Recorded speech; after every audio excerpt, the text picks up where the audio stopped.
Hey, you guys, how you doing this morning? This is Greg Hague, the Real Estate Maverick. And Adrian, by the way, Adrian is on monitoring this morning in place of Jen. And it's always fun when we start. I always love starting these webinars because all you guys are on like before I start the recording, but then I start the recording and I just like to blast it out there because I'm always in such a good mood.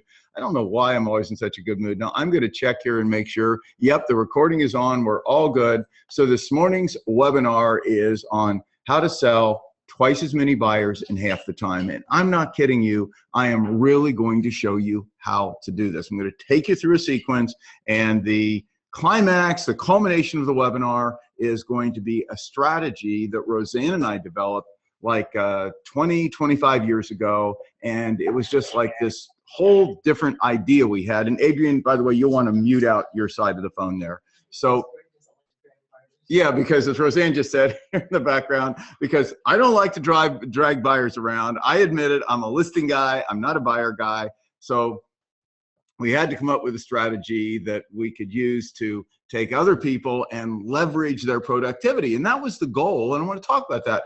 The goal, my business was a very simple business model. For 35 years, I'm the rainmaker. I'm the person who brings in the listings. Now, in the early days, obviously, I brought in the listings, did the work on the listings, and actually in the very, very early days, I worked buyers. Well, the first thing I decided was that working buyers wasn't for me. Now, I'm not suggesting it's not for you. I'm just suggesting it wasn't for me. And I'll tell you what convinced me of that. I'll never forget that I started having some success in real estate after I came across this little idea I had, and that was make every agent your listing agent. So when I was just getting started in the business, I had trouble like everyone else. My dad had taught me that listings are the name of the game. Listings are everything. Listings are your best source of buyers. And I'll be talking to you about that today. So Dad got me on, he was a real estate broker in Cincinnati, got me in this path of listing property, but nobody would list with me because I was brand new. So I was like a month or two and I couldn't get a listing. And I finally had this idea, and it was make every agent your listing agent. So this is back in Cincinnati. This is the 1970s. This is, yeah, I mean, maybe before that. When was that? Oh God, I didn't even tell you how long ago this was. A long time ago when I was getting started in real estate. So in any case, so I came up with this idea that I would go to sellers and I would just say, hey, if you'll list with me, I'll co-broke the whole commission. Back then it was 7%. I'll just co-broke the entire 7% commission.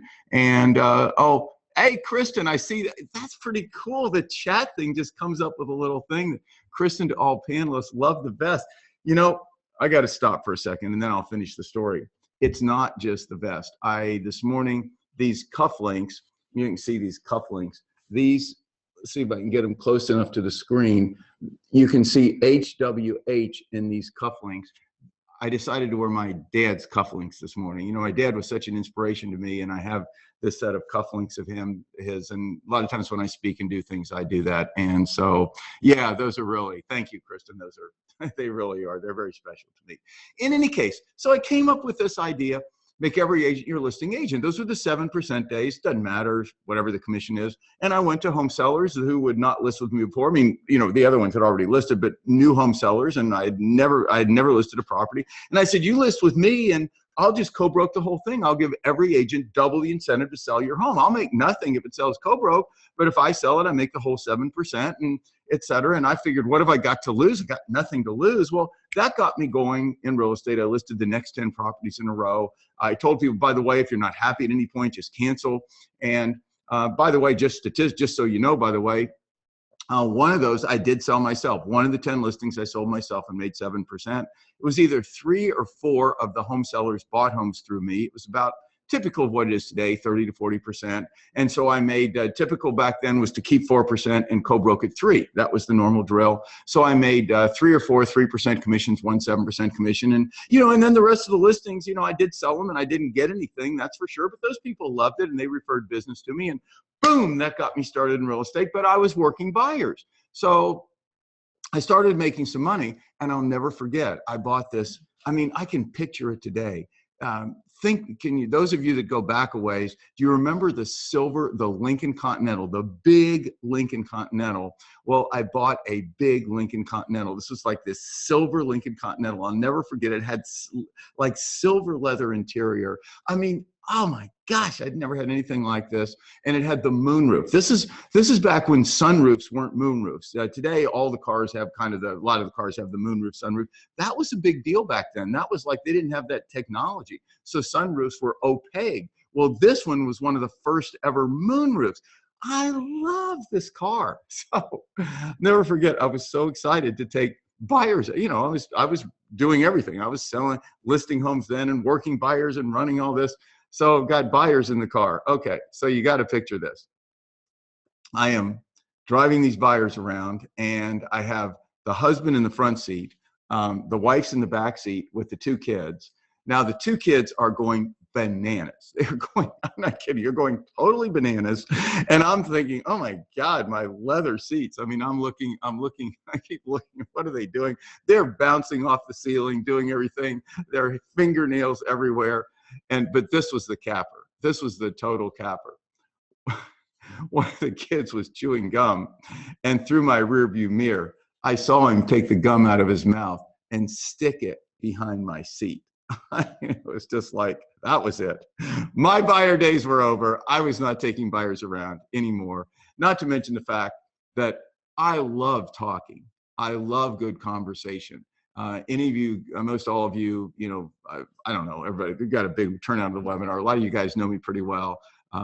It's true, Kristen. Yeah, it is a classic. It's absolutely true. That was it. That just ended my buyer days right then. So the other thing about me is I love to talk. I love being with people, but I'm not a small talker. I just don't like small talk. You know, talk about this or stuff that doesn't matter. It's just, and I mean, driving buyers around between homes just to me seemed like a lot of small talk. Just didn't work well with my personality. In any case, get on with the webinar. So if you like working buyers, and hey, there's nothing wrong with that. Roseanne sitting right over here, she was my first buyer partner. She was amazing, but we figured out, and she handled all the buyers then. I was the listing person, she was the buyer person, and it was a great team, worked out really well. So one of the things that we're always looking to do, and here's the point of the webinar today, is to increase our buyer productivity. How could we? Because we, over the years, recruited a large buyer team. I was a pretty good listing guy. Let's just leave it at that. I was a pretty good listing guy. I was listing a lot of houses. And as you know, and I'll run through it here in a little, not a little slide deck, just some photos I'm going to show you. Listings are your #1 most effective source of buyers. Even if you don't like the list side, if you don't like dealing with sellers, if you're like Roseanne, if you're a buyer person, then, and I'll be talking about that, still you need to realize that listings are your best source of buyers. You can market for buyers in a lot of ways by saying, I'll give you this, I'll do that, I'll pay your moving expenses, I'll give you a rebate, I'm amazing. There are lots of ways to market for buyers, and I'll be talking a little about that today before I get into this one strategy we developed that just totally 4x our productivity. And by the way, selling twice as many buyers in half the time 4x's your productivity. And that's what I'm going to talk to you about today, how to 4x your buyer productivity. But you can't 4x your buyer productivity if you don't have buyers. So I'm just going to mention to you that listings are that best source. So if you're not a good listing person, and I highly recommend that you become a good listing person. But that's not what the webinar is about today. You guys all know where I am in terms of being dominant in the listing area and having strategies to do it. But if you want to be a buyer person, totally cool, then you need to either borrow listings or connect with somebody who is a good lister. So let me go to the screen share. I'm going to run through a few quick, fun images with a few strategies for you, and then we're going to go right into, we're not going to drag it, we're going to go right into this really super high productivity strategy that Roseanne and I came up with. And I mean, within 30 days after we implemented this, it was like watershed in terms of our buyer team, the buyer productivity they were having. And I'll be to that in like 10 minutes here. Let me just show you there.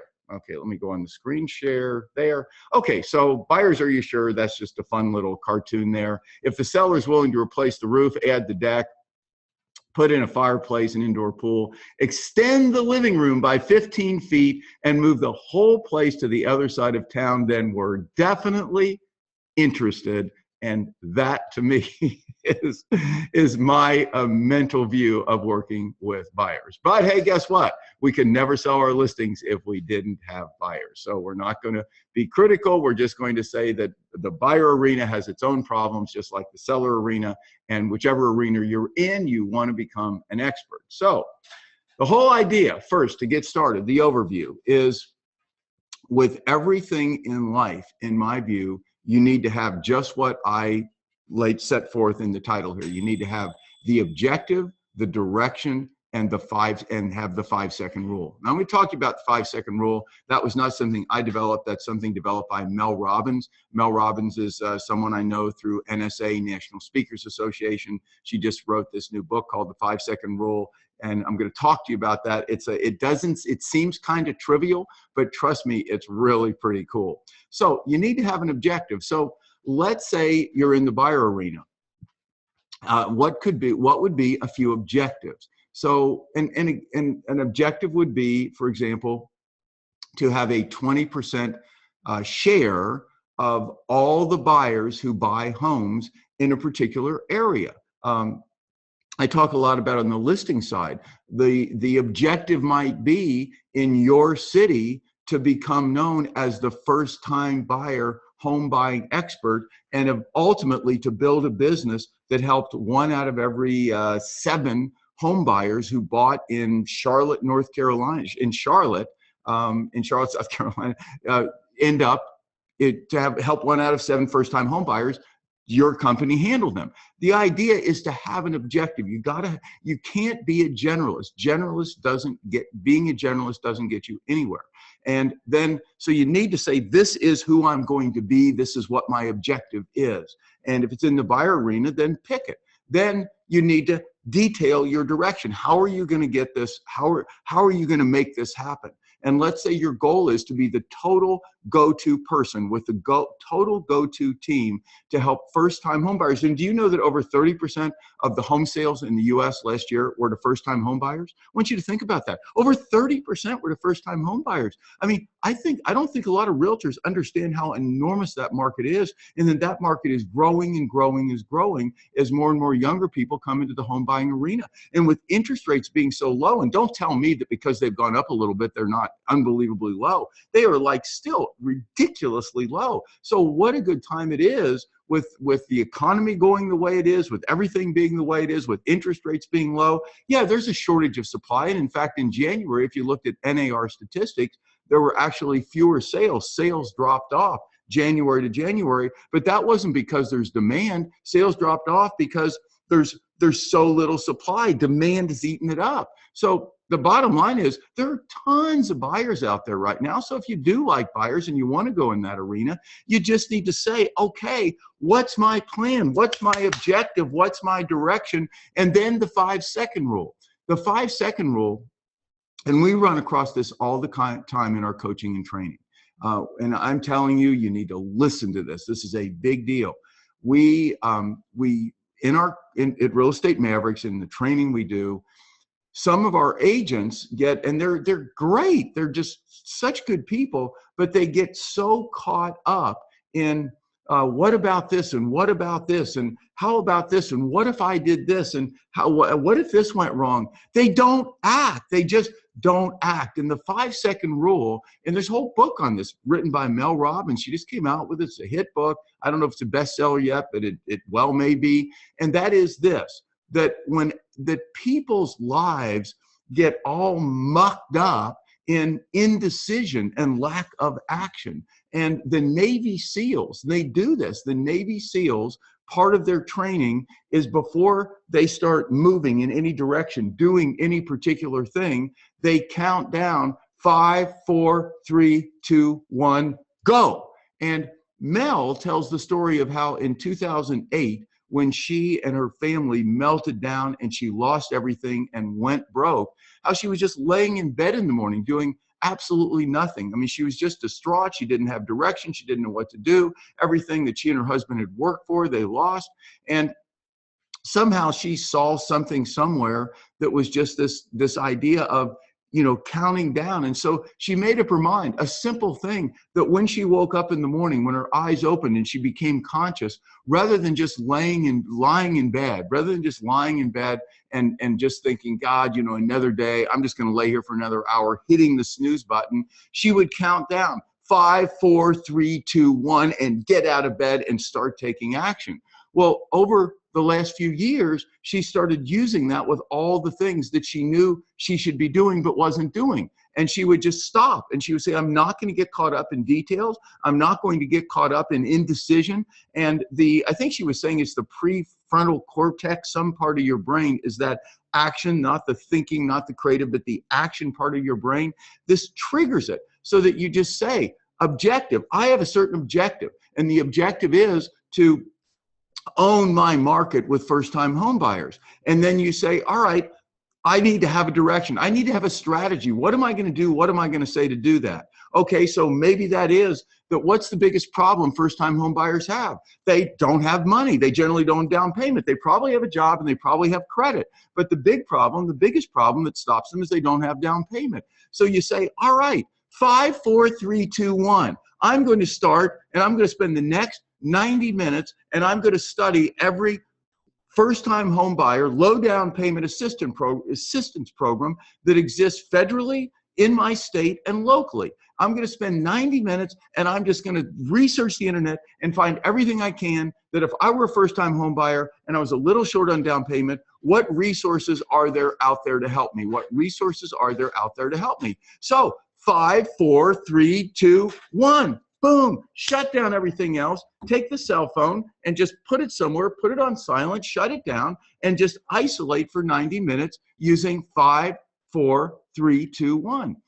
I won't overtalk it other than to say it's simple. It sounds like too simple to even be whatever, but it's actually pretty cool. I mean, just this idea that action, it's all about taking action.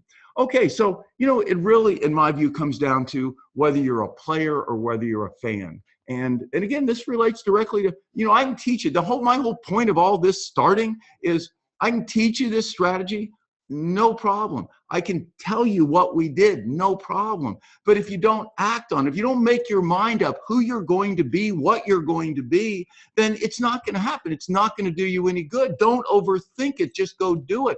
The best way to make good decisions, I mean, listen to me on this. I know. I've been down the road a long way, done a lot of stuff. The best way to make good decisions is to make a decision and try it and see whether it works. I'm going to say that again. The best way to make a good decision is to make a decision right now, to make a decision right now, whatever it is, and then act. 5, 4, 3, 2, 1. Act on that decision right now, and that's how you're going to determine whether it's a good decision. People spend so much time trying to think and decide whether they should do this or whether they should do that, and they burn so much energy. The whole idea is, are you sitting on the sidelines watching TV? Are you watching the players out on the field? Are you going to events and going to movies and going to this and watching everybody else have achievement and have accomplishment, and you're not the player? I have so much in my life I love good sporting events. I love watching they inspire me to watch other stuff. But you have to recognize that you don't want to be a fan in the game of life. You do not want to be a fan in the game of life. You want to be a player in the game of life. You want to act. 5, 4, 3, 2, 1, constantly making decisions, taking action, whatever it is that you decide to do. And then if it's not working out or you don't like it, change it and do something else. Okay. Well, I think you got the point there. So first thing, what is your target market with respect to buyers? Is it first-time home buyers? Is it teachers? I mean, think about this. I assure you 100%, they're downsizers. I mean, how many people who have gotten a little bit older, have big homes, are downsizing? I mean, that's an enormous market. So the first thing I want you to think about, the strategically, and this isn't the strategy, this is just kind of leading into this strategy, is what is your target market? So a few years ago, I was boarding a plane in Aspen, Colorado. I had just attended a roundtable, and I was with Bill Bartman. Now, Bill, unbelievably, my age, and he passed away about 4 or 5 months ago. If you look him up, just go ahead and Google Bill Bartman, B-A-R-T-M-A-N-N,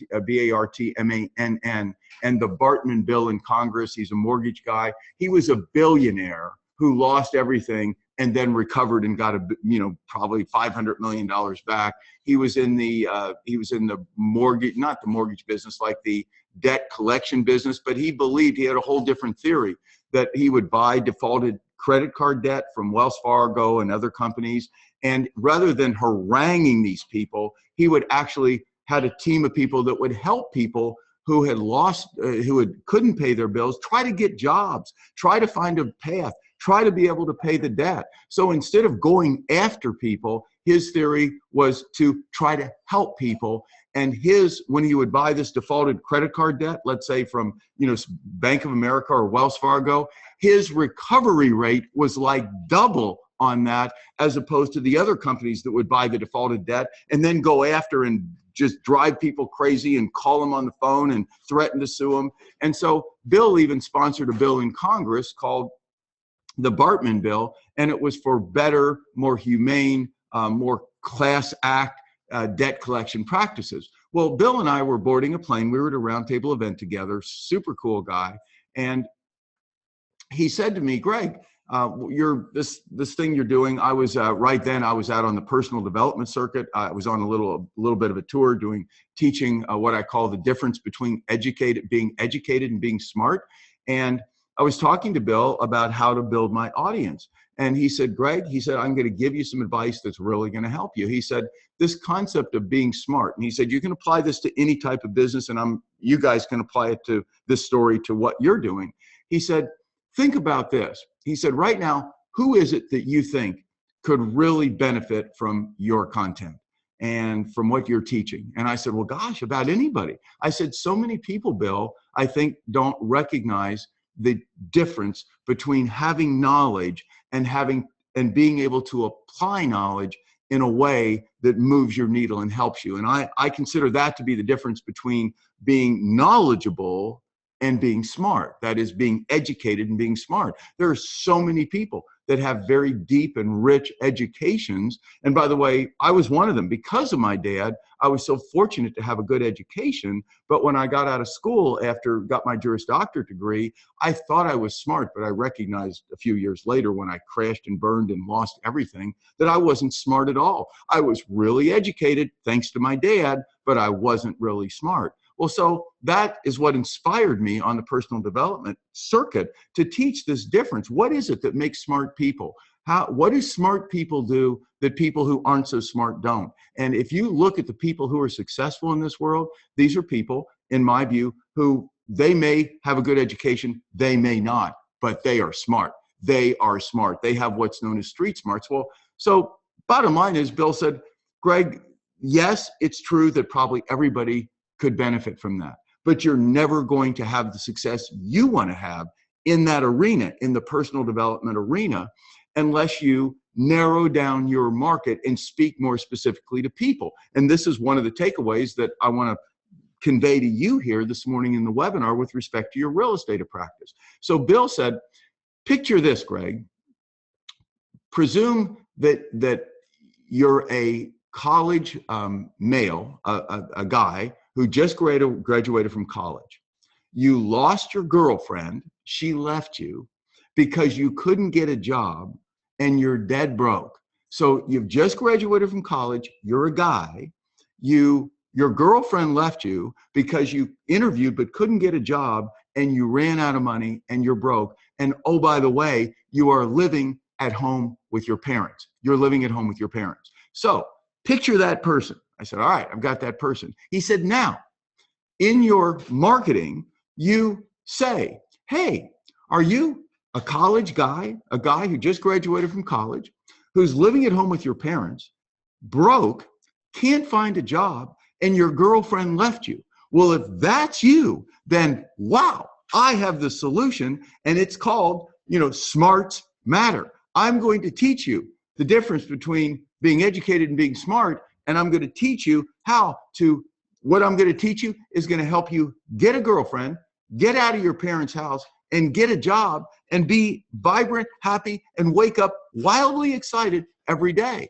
And he said, what do you think? If you said that and you marketed out to those people, would they listen? And I said, wow, of course. You know, you pay attention when people talk directly to you. My point is, what is your target market? Who is it that you're talking to? If you're going to be a good buyer agent, if you're going to be successful in the buyer arena, you can't just be a generalist. You've got to have a specific target market. It can be first-time homebuyers, could be teachers. You could say, I am in my city, in my area. If you're a teacher and you're looking to buy a home, I am the total expert at helping teachers buy homes. And then you become that. You don't just say that. You learn everything about teachers. You learn everything about kind of average what they earn. You learn everything about who they are, male, female, etc. You figure out the price range of homes generally that teachers can live in. I mean, you just learn everything about who they are, the challenges they have in life, the challenges they might have buying a home. And then you go out and market that you truly do then have a program and have the knowledge and maybe you give them a rebate. You say, you know, and if you're a teacher, by the way, I pay your moving expenses up to 1% of my commission. So not only am I better at helping you buy a home, you use the buyer rebate strategy that I did a whole webinar on. And of course, if you're interested in that, just email jen@realestatemaverick.com. But the bottom line is you focus that at teachers and you become an expert in that area. So again, I won't overtalk it other than by saying you will not, in my view, be wildly successful in the buyer arena if you don't have a specific demographic that you're talking to with your what? With your specific direction. Who are you? And then just 5, 4, 3, 2, 1, do it. Okay, so I talked about what is your compelling, so if you have that, then what's your compelling message? So you've got to have a compelling message. Now, as I told you, listings are clearly, in my view, the best source of buyers. If you aren't a big listing person, then you could connect with a big listing person. And in today's world, you know that you can take any listing out there, and I'll be talking about that, and you can market it. You can look at the best listings that come on every morning, and you can go out and you can push those out to anybody you want and say, call me, look at this beautiful listing. You're totally allowed to do that. So every listing in your city is there at your disposal for you to use to try to attract buyers. You're allowed to do that. You don't have to even say, here's the listing agent. You can say, God, this amazing listing, look at this, put this out. This is amazing. If you'd like to see this, call me. Why don't you do that? Why don't you pick the absolute most amazing best listings? And if you want to be a buyer's person, you don't want to be a listing person. And why aren't you pushing those out to your specific demographic? You see, you can't just push them out if you don't have a demographic. Are you seeing my point here? You got to have your demographic. Let's say it's teachers. If your demographic is teachers, then you have, if that's your target market, if that's who you're going after, then you have this compelling message for teachers. You got that? So you design everything around, you're going to be the person. And bottom line is that every teacher in your town should be buying through you and no one else, unless it's like their Aunt Minnie or their husband or their wife or whatever. So the bottom line is that's your goal, is to build a whole business around you are the total expert for teachers. Well, okay, so then on terms of these listings, you know, and I talked to you about listings, you know, then you just you're looking every day for the new listings that come on the market that would be, you think, in the price range, in the areas, maybe right around the schools. So they're in the right price range and they're right around all the schools. And maybe you can buy an email list of teachers. It's not even expensive. In your city, for a few $100, you could buy an email list of teachers. So what do? You can't email in group. You'd violate the CAN-SPAM Act if you take all these teachers and put them in a group email like MailChimp or Constant Contact, and you email them to them at one time without them opting in. You're not allowed to do that. So you don't do that. You don't do what you're not allowed to do. But there's no law that says you can't email individually to them. You're perfectly allowed to do that. So one at a time, You have a pad email that you just had. You can hire somebody at a few dollars an hour to do this for you. They just copy and paste, put the person's first name, and send individual emails on occasion to the teachers in particular schools about the homes. And again, you take a school district, you take the teachers in that particular school, and again, you can buy the list and you email to them on occasion when there's amazing homes that come up, and you just say, you know, I am this, and you're the teacher's expert, you know, like Steve Wicklund, you know, my friend, and Maverick up in, where is he? In Ann Arbor, Michigan. He's the physician's realtor. And we just helped Steve a few weeks ago develop some messaging and whatever to improve his messaging as the physician's realtor. He specializes in helping physicians buy and sell homes. So you would become this teacher person, and you could narrow it down to just buyers. So do you see, you could buy the list, and you could individually, then you look for really the coolest listings, and you email those individually to teachers that are in the area that those listings come up, and you'd make sales. There's no way, if you work this, just what I said, just this one, you could do 100 plans like this. But remember, 5, 4, 3, 2, 1. Decide an objective, a direction, and then 5, 4, 3, 2, 1, the 5-second rule. So my point is that you need to have a compelling message, compelling hook, and listings. Having listings are a best way to get that in front of people. Now, this is just a door hanger. I do not even know this person, Cindy Valdez team. This was just a door hanger that appeared on one of my agents' doors. Buy with me, sell for free. You know, you know, like it or not like it. That's why that's why I'm teaching 990, building 990 nationally. That's where this business is headed, guys. You know that, but I'm not going to get into this in this webinar. All of you on here know where I stand in terms of how to control the listing market, and that you should be taking listings. I have this 990 program. You should be taking listings, dramatically undercutting everybody else, dominating the listing market. I think the 990 plan that we teach, and you can learn more about that at 990agent.com. And our consumer website is 990sells.com. You can learn more about it there. Watch the video on 990agent.com. This webinar is not about that. But bottom line is, whether it's that or your own thing, or here, buy with me, sell for free. The point is, this is for buyers. She's going primarily after buyers. Of course, she's also going after listings at the same time. But this is her compelling message. So what's the sequence here? The sequence is this simple. Make your mind up on a direction. I'm going to be in the buyer arena. That general direction fits me. That's step one, okay? Step two is decide on your demographic. What's your demographic? Let's say it's teachers. Fine. Step three, you want to recognize that listings are still, even if you're not going to be a listing person, listings are the things that are going to get teachers' attention more than anything else. So you leverage other people's listings. You borrow other people's listings, okay? That's step three.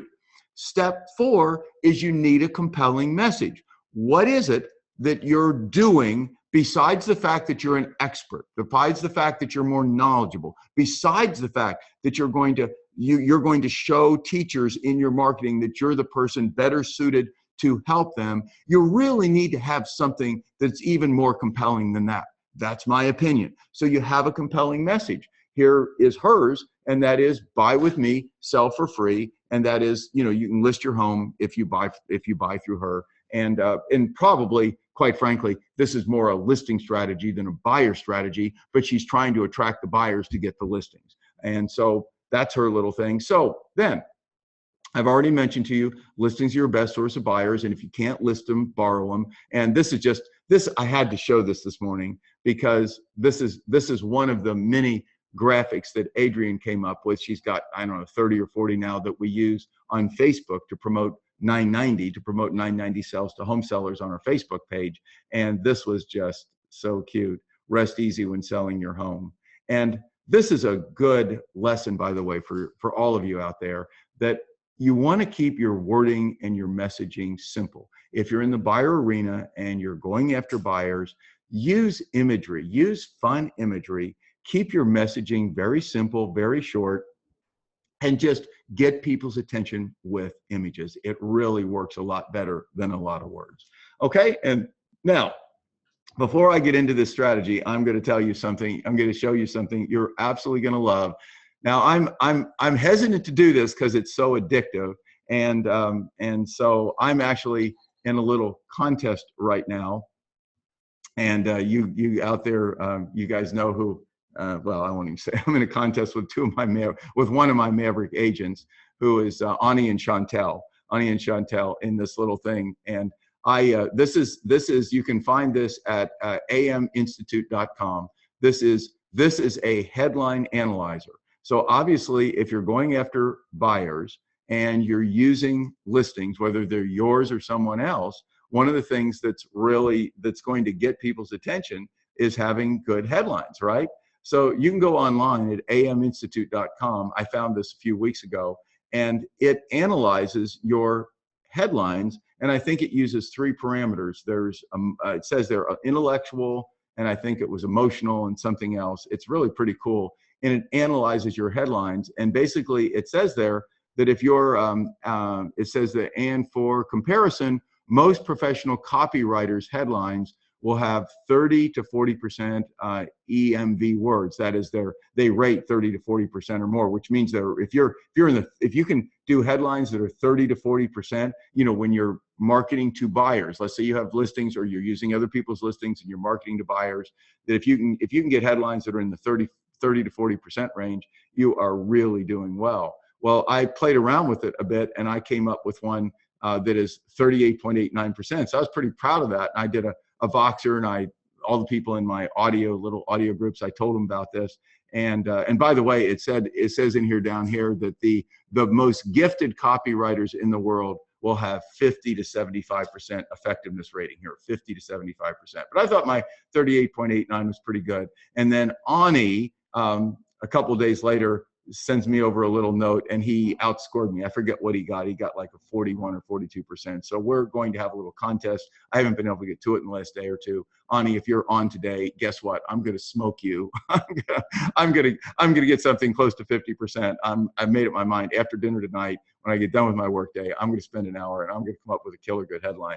In any case, you guys, this is a great tool for you at aminstitute.com to analyze how effective your headlines are. And this would help you, of course, as a listing agent, as well as somebody that's out there trying to attract buyers.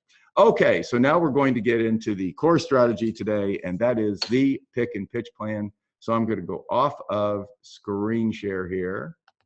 There we go. Okay, so using listings as a source of buyers, not using the other strategies that I've learned. This is in the beginning that I've just taught you, and over the years, not having a specific demographic, not even having that, not having any real compelling message. Later on, I developed all that. Just in the beginning, what happened is when I first launched 990 back in the late 80s and early 90s, we exploded in listing growth. And in fact, well, I mean, we at one point, me and my Phoenix team, we had over 1,000 listings. And you can go back and look. This was like 1991, 92. We were running, if you could go back, and if they have archives of the Arizona Republic newspaper, using our 990 strategy, we were running. It's the only way to advertise homes back then was in the newspaper. It was ridiculously expensive. It was crazy. Roseanne, weren't we paying like $10,000 a page? Wasn't it some crazy money? We were buying full pages in the Arizona Republic, and I think we were paying like, I think it was like $10,000 a page, $10,000 a page. I mean, it was crazy. Every Sunday, I mean, we'd have like 2 pages. It was like $20,000. And I mean, we were bringing in a lot of money, obviously, for spending $80,000 a month. But we would list like 300 or 400 or 500 listings. And so we were using listings obviously, to do 2 things. Showing the world, showing this market that we had that many listings, attracted listings, because people believe when you have a lot of listings, you're probably successful and they should list with you. Now, that isn't always the case. Sometimes there are agents who just list a lot of properties. They're not amazing at selling them, but there's still the perception that if you have listings, you're a rock star, and so people should talk with you about listing their home. So we were using that perception in order to attract listings. And then, of course, we were using all these listings, and all we had was just one little line on each one. You know, da-da-da-da-da, nothing, even no big deal. It was really about the mass of listings organized by price range. So we were flooded with buyers, absolutely flooded with buyers. And also part of our 990 program back then was that sellers could hold their own open houses, and they could send buyers over as well. So we had sellers all over. I mean, hundreds and hundreds of sellers every Sunday sending us buyers. Well, here's the point. We couldn't handle that. We had no ability. I mean, I forget how many people we had. We had a ton of people, but we couldn't even begin to get back with all the buyers, doing buyers the way you normally do. And what is that? That you try to find buyers who want to look at homes with you, and you take them around and you find them a home and you sell them a home. So here's what we came up with. We came up with this, and this is where we 4x'd our buyer productivity, sell twice as many buyers in half the time. Very simple strategy, kind of like the 5-second rule. Effective, but simple. Nothing complex about this at all. So we took our buyers and we divided them into two main categories, actually three. One category was the throwaways, but let's just say the two main categories. These two categories in total were buyers who we felt were serious buyers. But one category was the buyers who were what we call the Class A buyers, the buyers who would look with us at homes. We showed them homes. So buyers who would look with us at homes, we took them out and we did just what you do, and we showed them homes. We also did the pick and pitch plan with them, and I'll talk about that in a minute, but we did just what you do. We didn't not work with them. We glued to them the ones we thought were most serious, and we tried to find them a home and tried to sell them a home. Now, I do want to tell you that one big difference that we focused on with these Class A buyers is that we were very judicious about the number of homes we sold them. I want to tell you this sequence. Number of homes we showed them. We would try to never show buyers more than 4 homes, and we tried to keep it to 3. So we tried to keep the number of homes we showed these Class A buyers to just 3 homes. And we always tried to set these showings up so that there was one home that really stood out. We were trying to sell. Remember, the job is definitely to help buyers find their right home. There's no question about that. So we would try to find for our Class A buyers, and listen to me, this is just so the right way to do this rather than just showing them a bunch of homes. We would try to do our homework and find the home that we thought would fit them best. This is so important.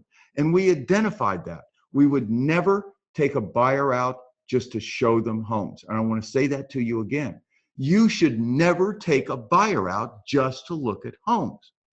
What you do is you identify the homes you're going to show the buyer, and you identify the home that you think has the best candidate for them, the home that they should buy, the home. Why are you out showing them homes if you don't think there's at least one home in there that they ought to buy? I don't even see that. I mean, unless you just want to spend a little time and bond with them. I mean, for the most part, the whole idea of taking a buyer out to look at homes is for them to find a home and for you to make a sale. They're happy, you're happy. They find a home they like, they get excited, you make a sale, you get excited. That's what it's all about. As Roseanne said, yeah, okay. So every time you take buyers out, they're happy, you're happy. Every time you take buyers out, that's the goal. It is not just to see if they like one of these homes. That is the wrong mentality. Most all the agents I see showing buyers homes will pick a bunch of homes that are in their price range and more or less fit the parameters, and then they get in the car and let's go out and look at homes and let's see if you like one of them. No. What you do is you ask the buyers enough questions, and you guys know how to do that. I think I did a whole webinar, actually a teleconference a couple of years ago on just all of the questions you ask buyers to narrow it down and really understand what floats their boat. And remember, number one thing, buyers do to a degree buy what they need, but they will many times sacrifice what they need for what they want. Never forget that. People all the time in life sacrifice what they need for what they want. If there are certain basic needs they can't sacrifice, that's fine. But above that, they will buy many times what they want and also a really good buy and sacrifice what they need. People buy homes in nicer areas all the time that aren't as nice as the homes they could be living in not as nice areas. So they sacrifice a lot just to be able to say, I live in Paradise Valley instead of I live in X. And Paradise Valley is a very upscale community here. People live in homes in Paradise Valley that are not nearly as nice as the homes they could live in for the same money in other communities here in Arizona, but they just want to say they live in Paradise Valley. So, and working with buyers, you remember that. All circuits are busy. Please try your call again later. I guess Announcement Adrian, 8 switch. sorry 5, guys. 8-1. I don't know what that is, so I'm going to hang up on Adrian here. Okay, so the point is this, that when you're out with, you want to identify the home with these Class A buyers. You want to identify the home they're going to like. And then you go out, and the idea is to show them that home as one of the homes you show them, and to do and obviously you're going to get their read on it, but try to sell them that home. Now, you don't try to sell them that home if they don't like it, but you are using these other homes to demonstrate to them how good that home is. Okay, so that's not the main strategy, but that's part of it.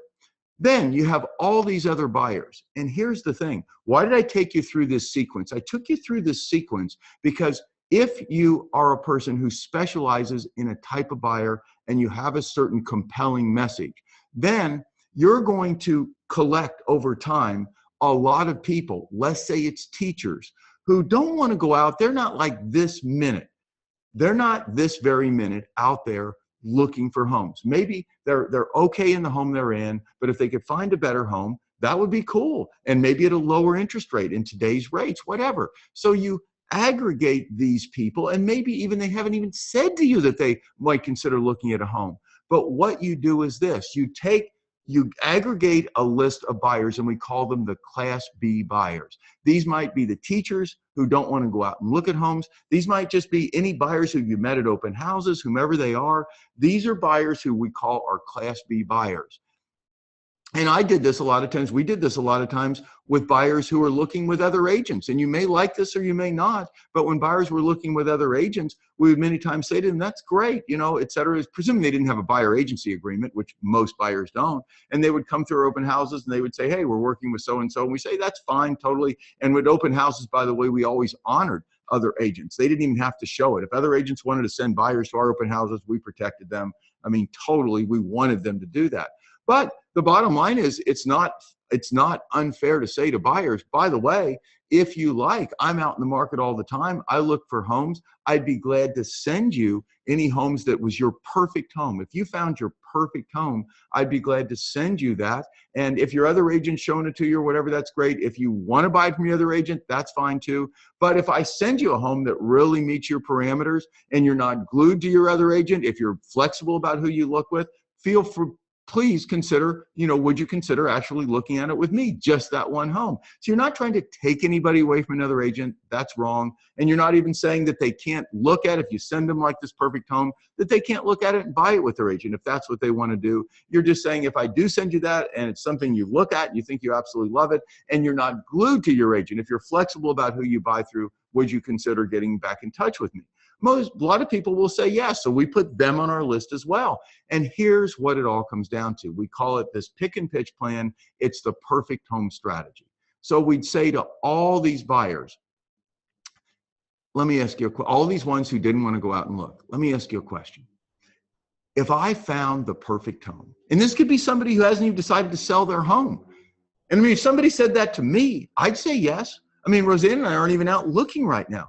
But if somebody said to me, Greg, if I found the perfect home for you, I mean a home that had a little more garage space, had a nicer workout room, was even in a better location, something that would have this and would have that and whatever, and it was a motivated sellers where you could really make a fair buy, would you want me to at least tell you about that home? Now, you guys listen to me, because, I mean, you're going to find that if you just take 10 people who own homes, 10 random people who own homes. We tried this, and you ask 10 people who own homes who aren't right now in the buyer market.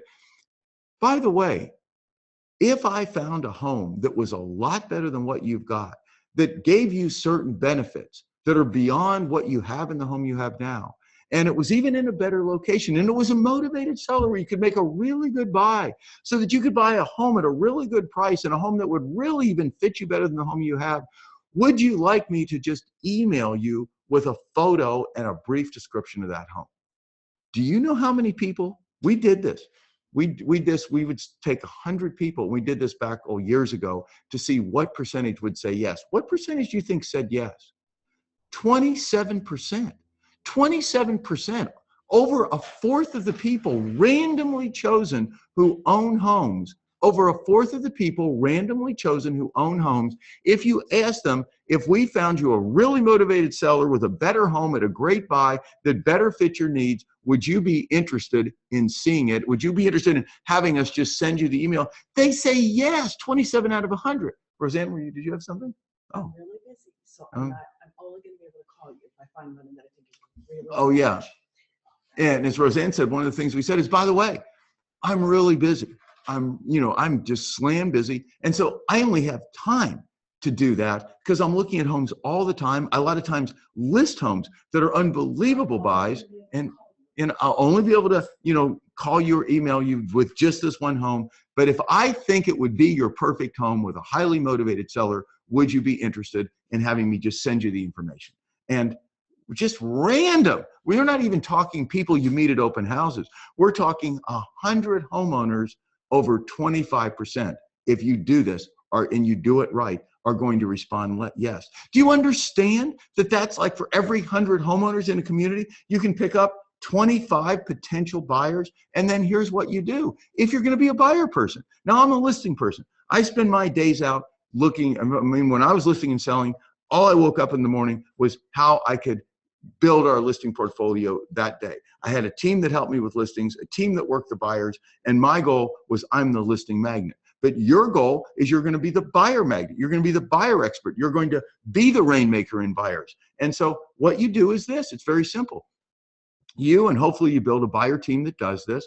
You have these buyers, and you're all the time, every morning at 7 a.m., you're looking at the new homes that come across on MLS. You're looking at the brand new homes that come across on MLS, and you're comparing them. You're looking at your buyer list, and you're emailing buyers homes that you think would fit them that might be their perfect home. Now, you have to do this intelligently. If you don't, if you powder buyers with emails, and this is what agents do that's so stupid, you powder buyers with a bunch of emails with a bunch of homes that really aren't. They're not personal. They're just group emails. They're not personally addressed to the person, and they're not a perfect home for this person at all. They're not something this person would be interested in. Well, if you do that too many times, the people are going to delete you. They're not even going to open your emails. So you have to be intelligent about it. The idea is you really do take the time. You make sure you understand who these buyers are. Let's say you aggregate this list of 37 buyers, people who you've gotten through open houses, people who you've gotten through asking people in your community. If you found them a perfect, better, amazing home with a highly motivated seller, would they be interested in you just sending them information? It's easy to get this list together. This is so easy to do. So you get this list together of these people, and you continue to build it. And then as a buyer specialist, you devote 5, 4, 3, 2, 1. 5, 4, 3, 2, 1. This is my 2 hours I'm going to spend today, and I'm going to go and look at my buyers and look at the new homes that have just come on the market, because everybody likes to see what they think is brand new and other people haven't seen it. So I'm going to take these new homes. Remember, you're not a listing person. If I'm a listing person, I'm going to be using my new listings. I'm going to be having these buyers. I call them my VIP inner circle of buyers, and I'm going to be pitching them my listings like day one so I can sell my own listings. But we're just going to presume you're not a listing person. So that's okay. You just use other people's listings, and you do that, and it's called the pick and pitch. And here's the whole point of the idea, that you're asking people if you found them a better perfect home with a motivated seller and a really good buy. Everybody you meet, everybody in your circles, everybody you know, everybody you come in contact with, this is your thing. You are like the total buyer, amazing, perfect, expert person. And Definitely if you have a defined demographic like teachers or first-time home buyers, it's the same thing. So you're going just after that group. That's the only difference. And that makes it even more powerful because you're speaking to them. And then you just say, I look every day. I'm in homes all the time. I scour every new listing. If I find your perfect home, would you like me to send you over the information on it? So then the idea, so what's the whole idea? The idea is this: if you do that religiously every day, you will absolutely, you'll find that you'll have people respond back. They'll be interested in seeing the home. You set an appointment and you show them the home. And the reason we call it our pick and pitch theory, and the reason that it so increased our buyer productivity, are these reasons. Number one, we were pitching homes to a larger group of buyers than just the small group of buyers who we could take and drive around, what we called the super serious buyers who we glued to and sold a home. So we increased dramatically our buyer base, the number of buyers who we were impacting and putting homes in front of. That's number one.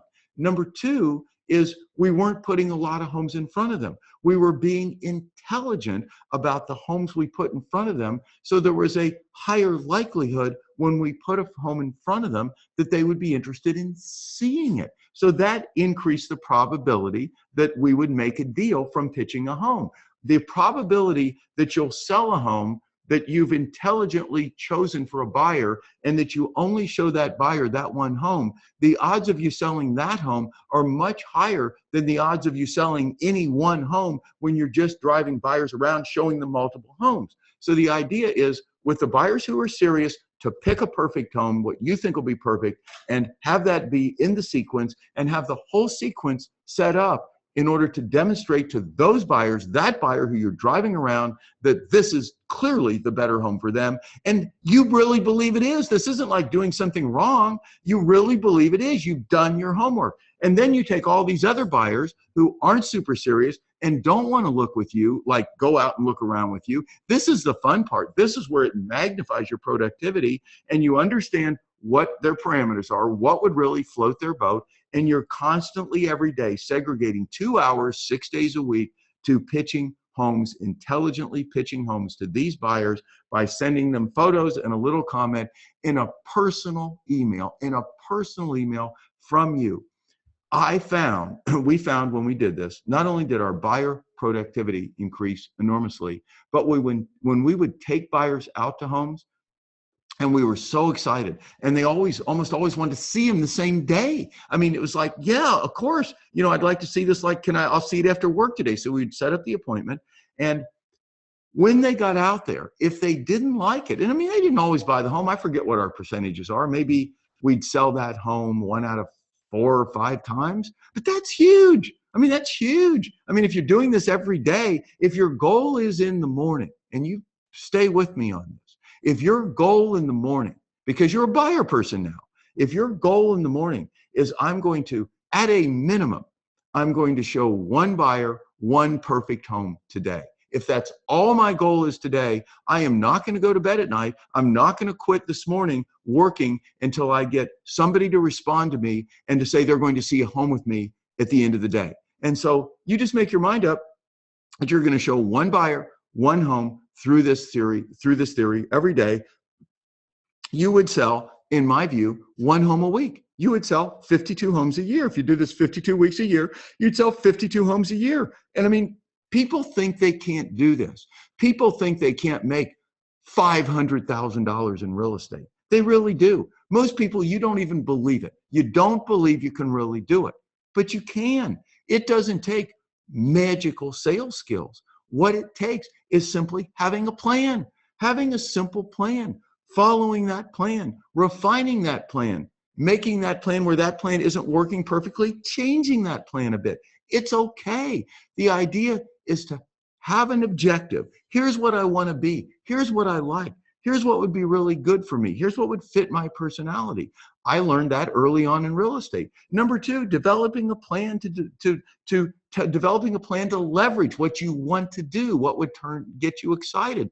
And then 5, 4, 3, 2, 1, doing it and learning as you do it. In the Lean Startup, great book by Eric Ries, Eric talks about how to launch that so many companies, and realtors make this mistake all the time, so many companies overthink it. So many companies will spend 2 years and hundreds of thousands of dollars developing a product, and then they put it on the market. Nobody wants it. Dumb. What you do, the lean startup says, you put out your minimum viable product.